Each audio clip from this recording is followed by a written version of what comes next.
ನಮಸ್ಕಾರ. ನಿತ್ಯ ಅಡುಗೆಗೆ ಮತ್ತೊಮ್ಮೆ ಸ್ವಾಗತ. ಇವತ್ತು ನಾನು ಎಲ್ಲರಿಗೂ ಯೂಸ್ಫುಲ್ ಆಗುವಂತಹ ಉಡುಪಿ ಸ್ಟೈಲ್ನಲ್ಲಿ ಇನ್ಸ್ಟಂಟ್ ರಸಮ್ ಹೇಗೆ ಮಾಡೋದು ಅಂತ ಹೇಳ್ಕೊಡ್ತೇನೆ. ಇದಕ್ಕೆ ಬೇಕಾಗುವಂಥ ಇಂಗ್ರೀಡಿಯೆಂಟ್ಸನ್ನು ನಾವು ಚೆಕ್ ಮಾಡ್ಕೊಳ್ಳೋಣ. ಮೊದಲಿಗೆ ಟೊಮೆಟೊ 2,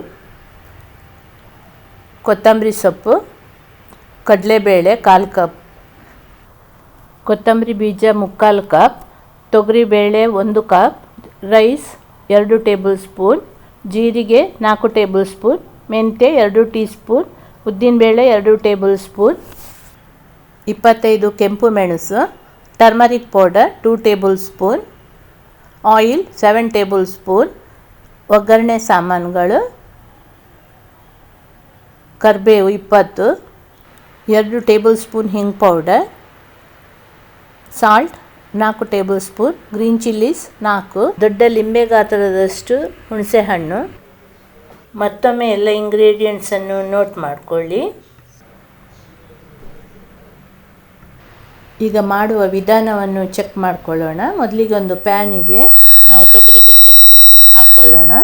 ಇದು ಲೋ ಫ್ಲೇಮಲ್ಲಿ 2 ನಿಮಿಷ ಹೀಗೆ ಡ್ರೈ ರೋಸ್ಟ್ ಆಗಬೇಕು. ಇದು ಏನಕ್ಕೆ ಡ್ರೈ ರೋಸ್ಟ್ ಮಾಡೋದಂದರೆ ನಮ್ಮ ಈ ಇನ್ಸ್ಟೆಂಟ್ ರಸಮ್ ಪೌಡರ್ 4 ತಿಂಗಳ ತನಕ ಸ್ಟೋರ್ ಮಾಡ್ಬೋದು. ಅದಕ್ಕೆ ಇದು ಕೆಡಬಾರ್ದು ಎಂಬ ಕಾರಣಕ್ಕೆ ನಾವು ಡ್ರೈ ರೋಸ್ಟ್ ಮಾಡ್ತಾಯಿದ್ದೇವೆ.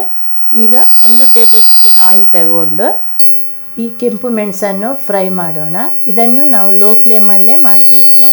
ಇದು ಎಷ್ಟು ಫ್ರೈ ಆಗಬೇಕಂದ್ರೆ ಈ ಮೆಣಸು ಒಂಥರ ಉಬ್ಬಿ ಬಂದ ಹಾಗೆ ಕಾಣಿಸ್ತದೆ, ಆವಾಗ ನಾವು ಅದನ್ನು ತೆಗಿಬೋದು. ಈಗ 1 ಸ್ಪೂನ್ ಆಯಿಲ್ ಹಾಕ್ಕೊಂಡು ನಾವು ಕಡಲೆಬೇಳೆಯನ್ನು ಹುರ್ಕೊಳ್ಳೋಣ. ಇದೀಗ ಲೈಟ್ ಬ್ರೌನ್ ಆಗ್ತಾ ಇದೆ. ಈಗ ಇದನ್ನು ತೆಗೆದಿಡೋಣ.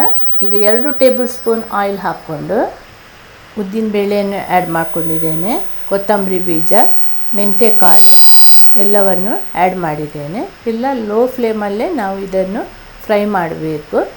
ಎಲ್ಲ ಇಂಗ್ರೀಡಿಯೆಂಟ್ ಫ್ರೈ ಮಾಡಲಿಕ್ಕೆ ಒಂದು 15 ಮಿನಿಟ್ಸ್ ತಗೊಳ್ತದೆ. ಈಗ ಕರಿಬೇವನ್ನು ಆ್ಯಡ್ ಮಾಡ್ಕೊಂಡಿದ್ದೇನೆ. ಕರಿಬೇವನ್ನು ನಾನು ವಾಶ್ ಮಾಡಿ ಡ್ರೈ ಮಾಡಿ ಯೂಸ್ ಮಾಡ್ತಾ ಇದ್ದೇನೆ.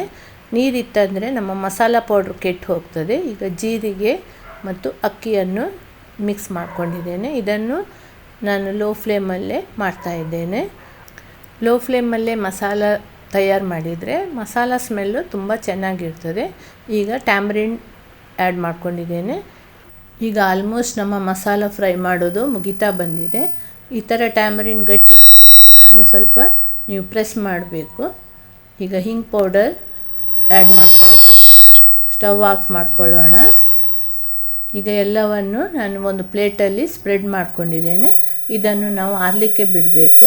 ಅಷ್ಟೋ ತನಕ ನಾವು ಒಂದು ಬಾಣಲೆಯಲ್ಲಿ ಒಗ್ಗರಣೆಯನ್ನು ರೆಡಿ ಮಾಡ್ಕೊಳ್ಳೋಣ.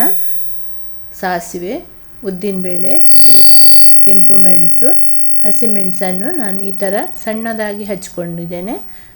ಕರಿಬೇವನ್ನು ಆ್ಯಡ್ ಮಾಡ್ಕೊಂಡಿದ್ದೇನೆ.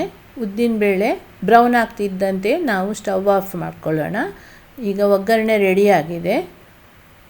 ಈಗ ಒಂದು ಮಿಕ್ಸಿ ಜಾರಲ್ಲಿ ಮಾಡಿಟ್ಕೊಂಡಂತಹ ಮಸಾಲವನ್ನು ಹಾಕ್ಕೊಂಡು ನಾವು ಪೌಡ್ರ್ ಮಾಡ್ಕೊಳ್ಳೋಣ. ಪೌಡ್ರ್ ಮಾಡಿಕೊಂಡಂತಹ ಮಸಾಲ ಈ ಥರ ಕಾಣಿಸ್ತಾ ಇದೆ.